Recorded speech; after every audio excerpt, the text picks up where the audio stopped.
আলিপুর জেলের দ্বিতীয় ভিডিও। এই ভিডিওতে আমি আরও কিছু ইতিহাস দেখাতে চলেছি। চলো ভিডিওটা পুরো দেখি। এই যে সেকশনটা আপনাদের সামনে দেখাতে চলেছি এবং এই জেলটা, এর মধ্যেই ছিল আমাদের দেশের প্রধানমন্ত্রী জওহরলাল নেহেরু। আইন অমান্য আন্দোলন করার জন্য জওহরলাল নেহেরুকে এই জেলে আর এই কক্ষের মধ্যে রাখা হয়েছিল। আর এই যে মূর্তিটা দেখা পাচ্ছেন, এটা ইন্দিরা গান্ধী, ওনার মেয়ের।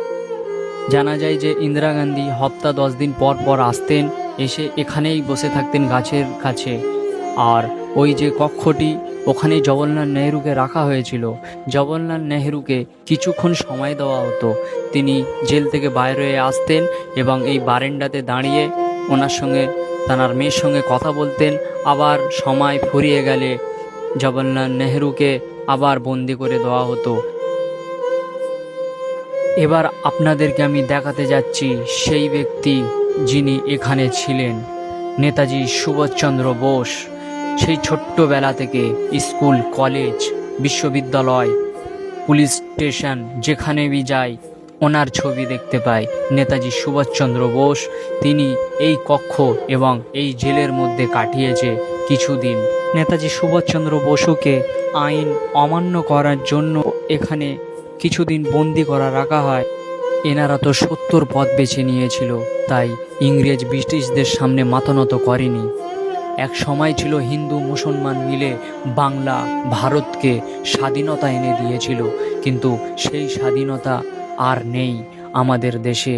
আমাদের দেশে আর কোনো ইনসাফ নেই। আমাদের সমাজে যে 70 পথ অবলম্বন করবে, সত্য পথে থাকবে, তাকে মার খেতে হবে, জেলে কাটাতে হবে। আজ পুরো গোটা জাতি একটি বীর পুরুষের অপেক্ষায় আছে, যিনি আসবেন এবং পুরো আমাদের দেশকে আবার স্বাধীনতায় ফিরিয়ে আনবে।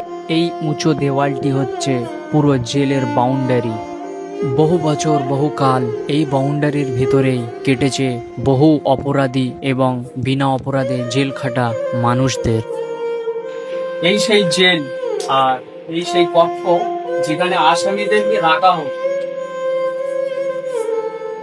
এই সেই জেল, এই সেই কক্ষ, এই চাঁদেয়ারির মধ্যে এখানেই থাকতো আসামিরা। আর এটাই সেই জায়গা যেখানে আসামিদের দিয়ে কাজ করানো হতো। তারা বিভিন্ন ধরনের কাজ এখানে করতেন। প্রত্যেক মানুষকে এটাই চিন্তা ভাবনা করতে হবে, জীবনে এমন কিছু অপরাধ করব না যাতে এই কঠোর জায়গাতে এসে